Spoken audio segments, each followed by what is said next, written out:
She's a mom of a kid that's been in a bunch of your stuff. Mic check 1 2 3. Mic check 1 2.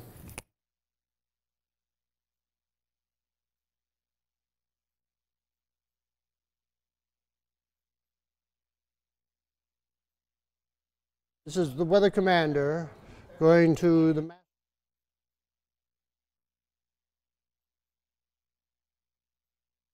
And I don't know what's going on with my mom, you know? I just 1 2 1 2 1 2. Now's the time. She said they've got 3 schools 1 2 1 2 1 2 1 2. singing that.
Mic check, hello, hello, hello.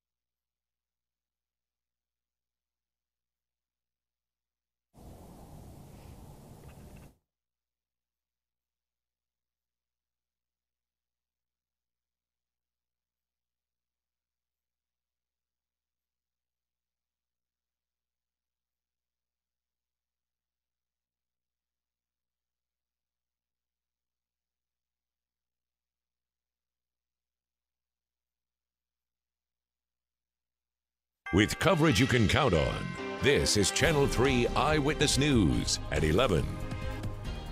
Good evening. Thank you for joining us. I'm Greg Glover. And I'm Cindy Sexton. We are 11 days away from the anniversary of the Woodmore bus crash. This week, 3 new lawsuits were filed, bringing the total number to 20. Time's running out for the victims' families to file any complaints. Channel 3's Tanisha Cordell joins us now to explain why. Tanisha.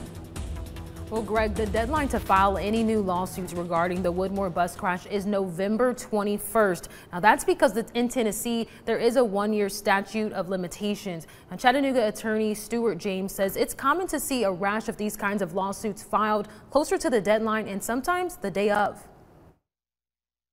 And a claim like this one, I will bet you the firms that I've seen that are involved, they've been looking at this for a long time and thinking about what they're going to do.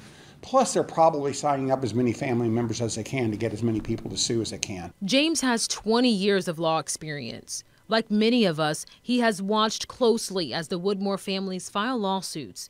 On Thursday, 3 new lawsuits came to light on behalf of 3 children. The suits claim those children experienced broken bones and traumatic brain injuries, among other things. The 3 suits combined claim $22.5 million in damages. James says once the lawsuits are served, the defendants have 30 days to respond. A lot of times extensions are given, there's written questions that are given, so that becomes very pliable. A lawsuit like this could be in the system up to 2 years, up to 3 years, because there are so many people involved with the lawsuit. A total of 20 lawsuits have been filed against bus driver Jonathan E. Walker and Durham School Services. Some local law firms are representing several different claims. James says it's the right approach, but he predicts the defense attorneys will have a lot of questions. About damages, about who these people are, about these children, how smart they were, how likable they were, what their injuries are, what their futures are, because especially for the dead children, the whole idea is you got to evaluate the value of their life, and that's really difficult to do. As families wait on the justice system for answers, James says it's best for the community to be patient and hold back on any judgment. It's going to be emotional, and it's going to be interesting. It's going to be interesting to see how it pans out. Well, Jonathan Walker still faces criminal charges in the crash that killed 6 children. He remains out of jail on a reduced $50,000 bond. Live in the studio, Tanisha Cordell, Channel 3 Eyewitness News. Tanisha, thank you. 2 Ooltewah High School students have been suspended after a mother reported her special needs son was inappropriately touched. The assault allegedly happened inside the locker room during gym class. School officials tell us they launched an investigation immediately after they learned about the alleged incident. The woman tells us her son's friend reported it to a teacher. It's the second time in 2 years Ooltewah High School has had to investigate an alleged assault. This mother wants others to know about what happened to her son so it won't happen to any other child. A boy came up behind him and had a shoe and was trying to shove it up his rectum. He did have his clothes on, but however, it's still inappropriate. The school followed policy and mandatory reporting laws by filing a police report and contacting the Department of Children's Services. It's not clear how long the 2 students will be suspended. The children involved could face simple assault charges. We'll keep you updated as we learn more.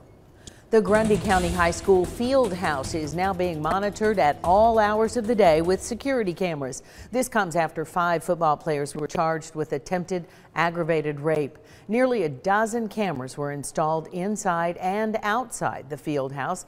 They've been there for nearly a month.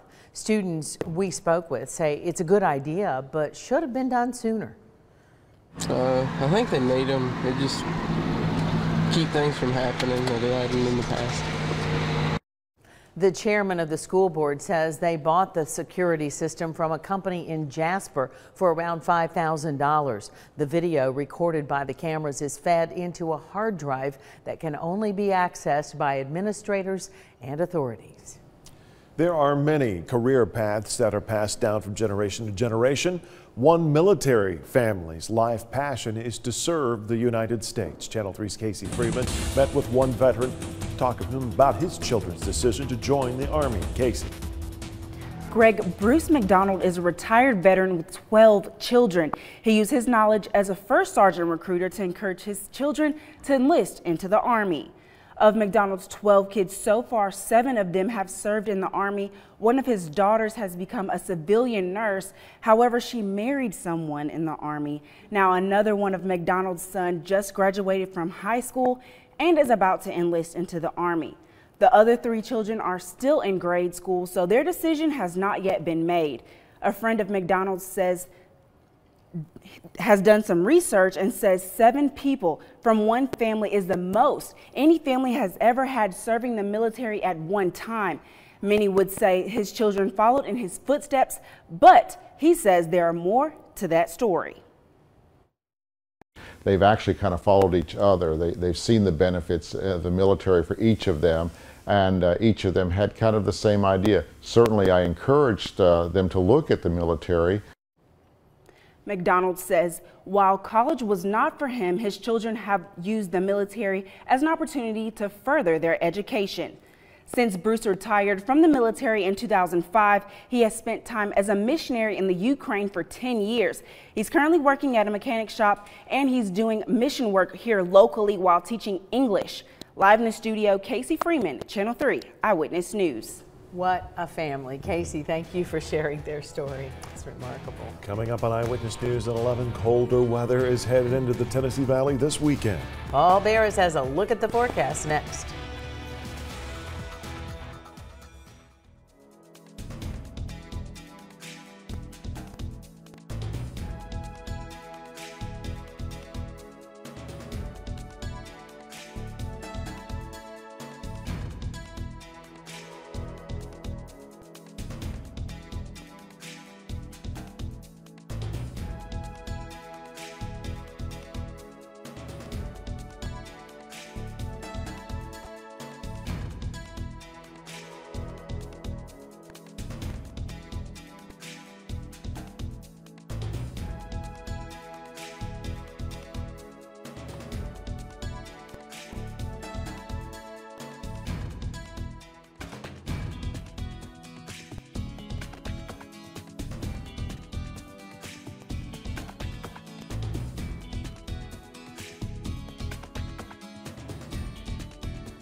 All right, we're checking out the weather headlines for tomorrow. It's going to be a cool day, but we're going to see more clouds on Sunday, and then it's going to warm up a little bit coming up on Monday.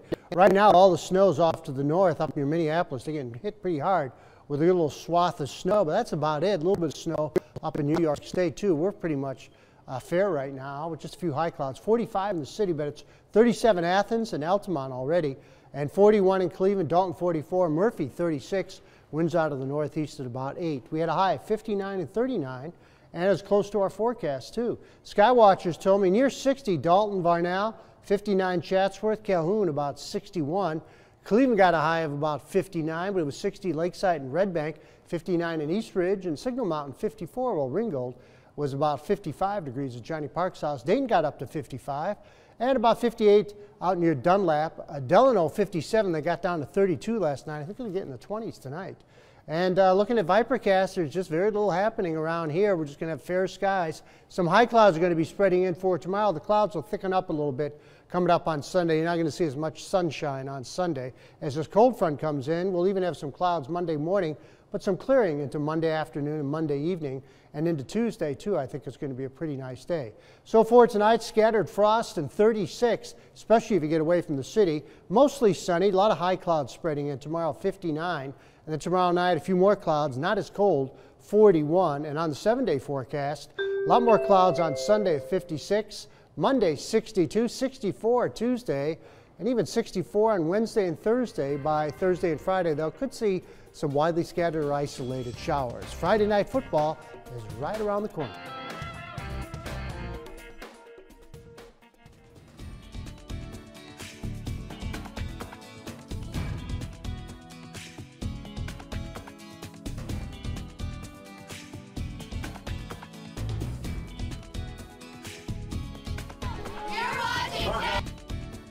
Channel 3 Eyewitness.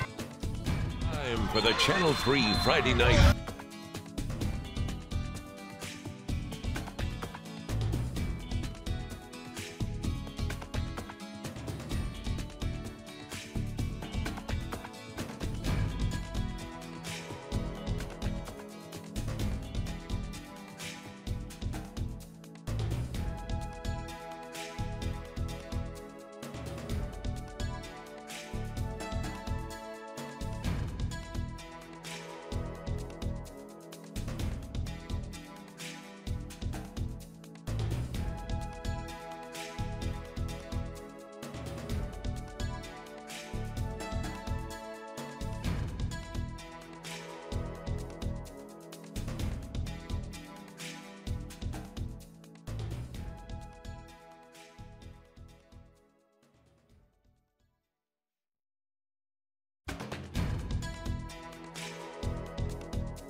So what do you think, Greg?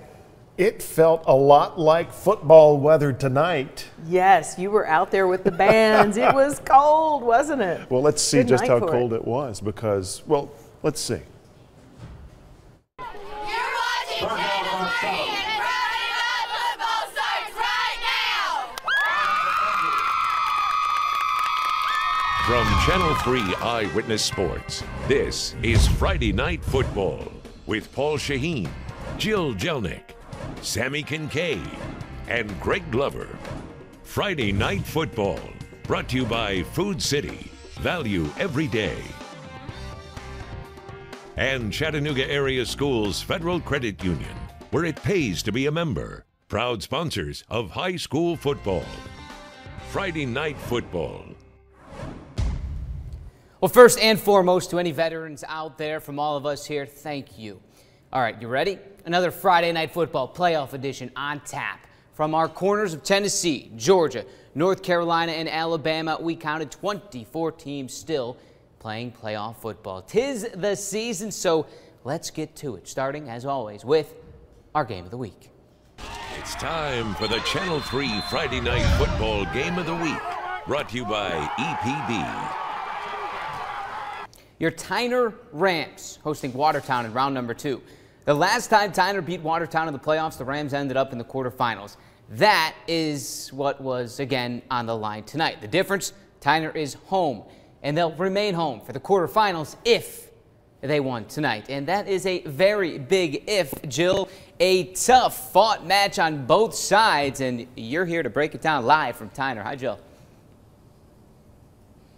Paul, the Tyner Rams have been on a roll all season long, and they did not slow down at all tonight. Despite trailing by 3 at halftime, the Rams put together a dominant second half performance, totaling over 200 yards rushing in that second half alone.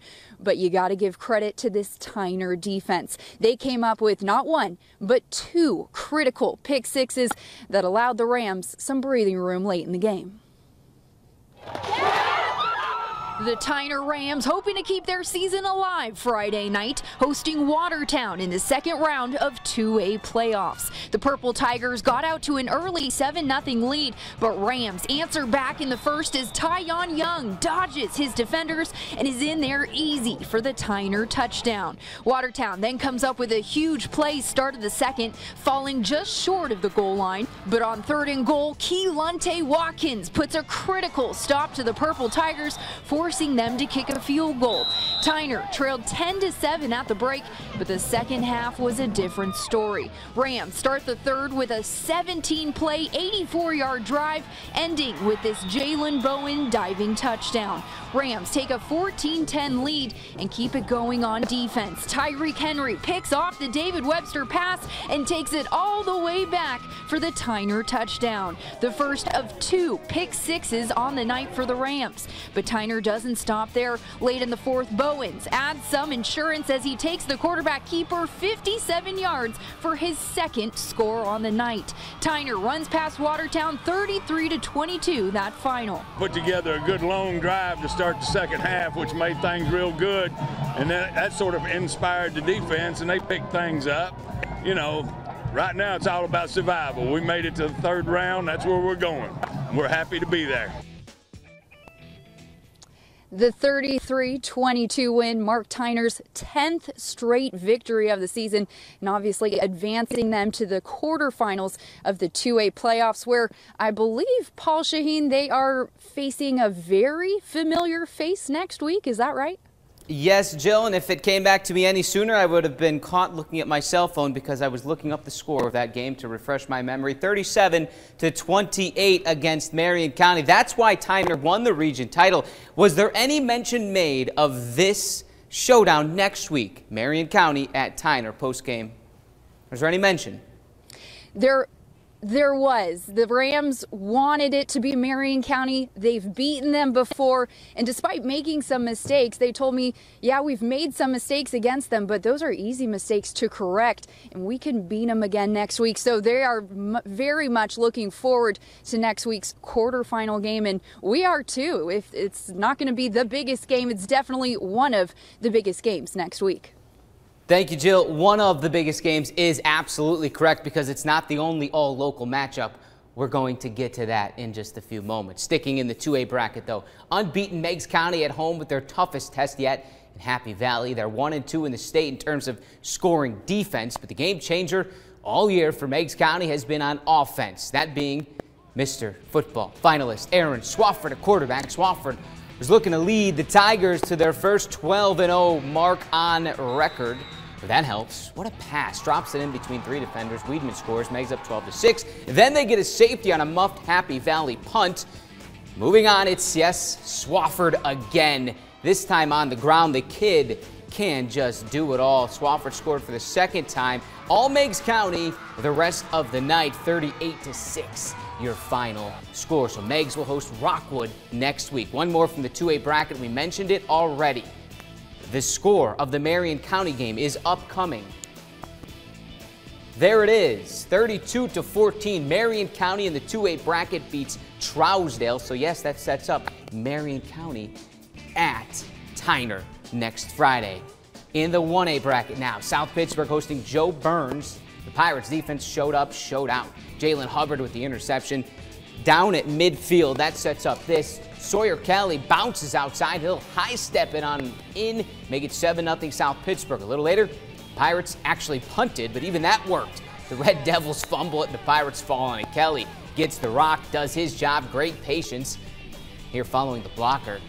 14-0 at that point. Joe Burns now trying to punt, and oh, brother, nothing going right. The drop, the whiff, the South Pittsburg touchdown. Mason Fuqua scoops it up, scores it up. All South Pittsburg 42-0. Now that South Pittsburg win accompanied by that Whitwell big win over Gordonsville means, yes, another all-local matchup in the quarters. Whitwell plays at South Pittsburg next Friday. It's a quarterfinal showdown.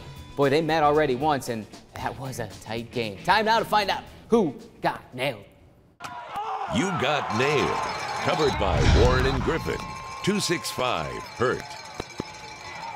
Back to the South Pittsburg game. Pirates were bruising. Fuqua, Tucker Kelly just lower the boom.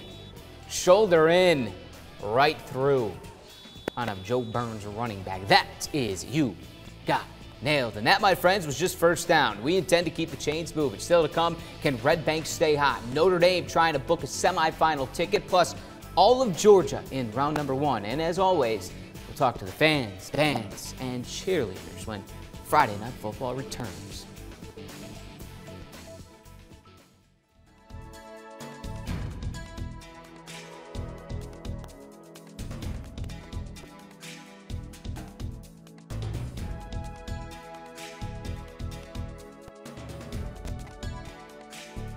Channel 3's Cheerleaders of the Week. County, let's go!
Cheer on with Channel 3's Cheerleaders of the Week.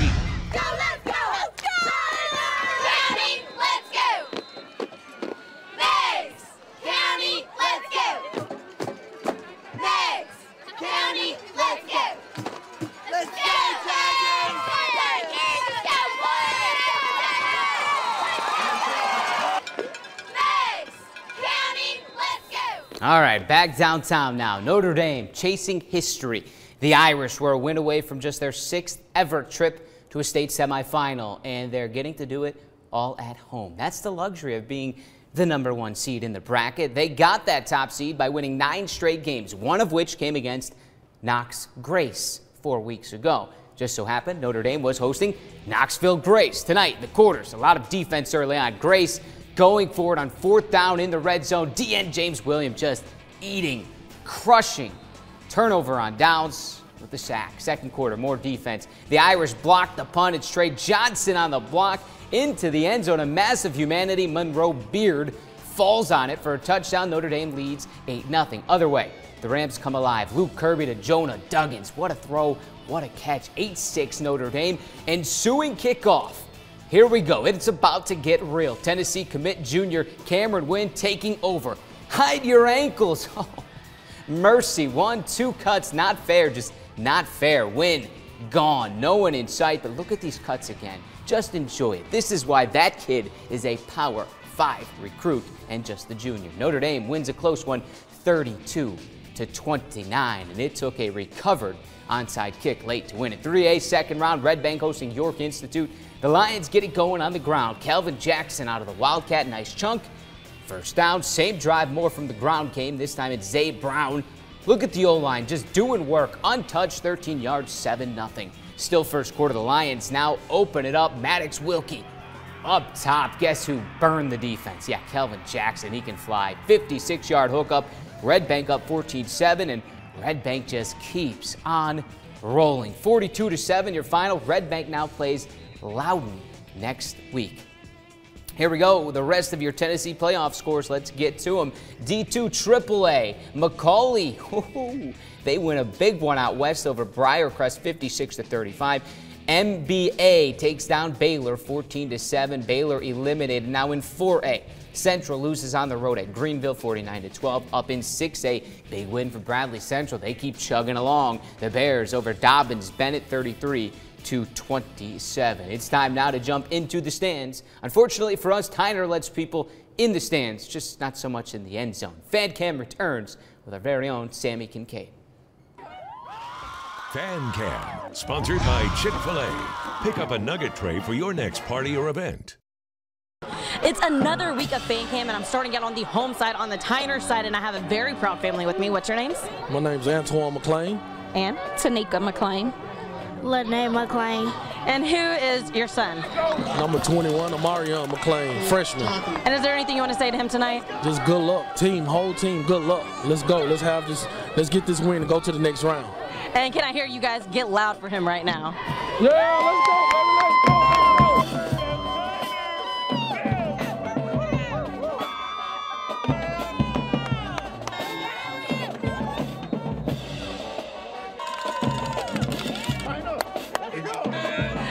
Sides over to the Watertown side, and it was not too hard to find these guys next to me. What's your name? I heard you're the talker. I'm Val. Val? And is that your son on your pin right there? What's his name? Gavin. Gavin? And what number is he? 79. And is there anything you want to say to him tonight? He rocks. All right, well, I love the cowbell, and can I hear you guys get loud right now?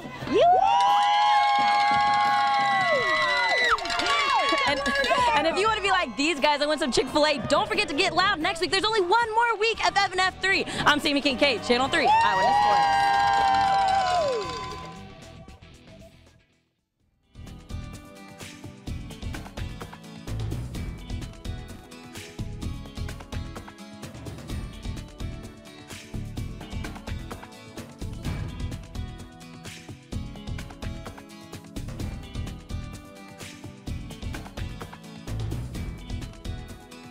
Strikes up Channel 3's Band of the Week. I've been in band all of my life. I learned a new term tonight. The front on...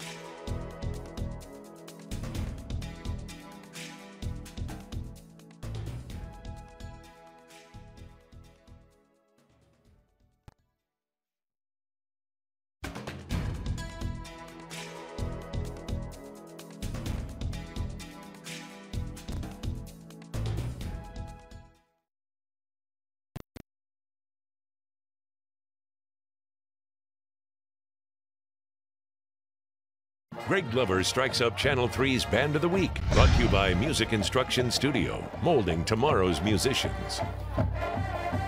I've been in band all of my life. I learned a new term tonight, the front ensemble. And here we are in the South Pittsburgh Band of Pirates, your Band of the Week!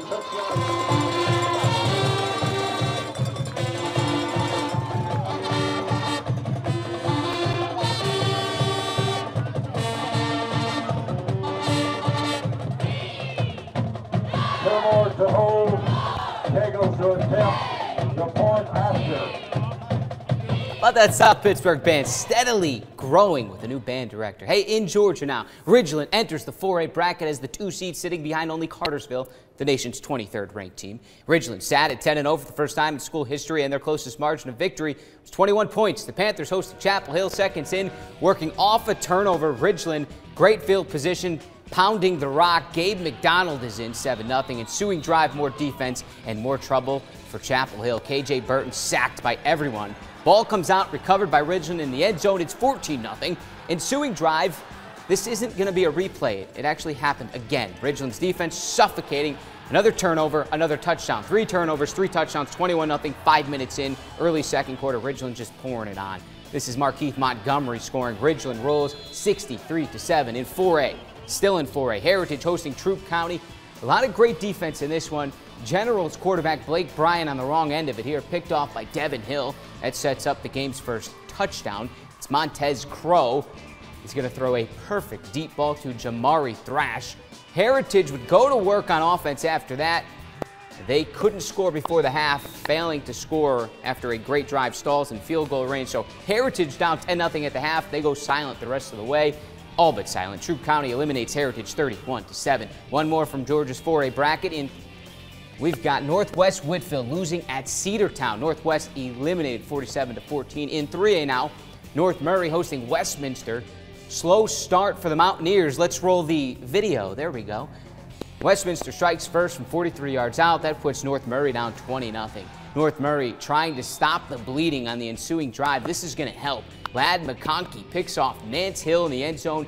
He'd bring it out, eventually brought down at about the 10. That would set up the Mountaineers' first score. It'll be Preston Pogue Jr. to Connor Rice, 55 yards.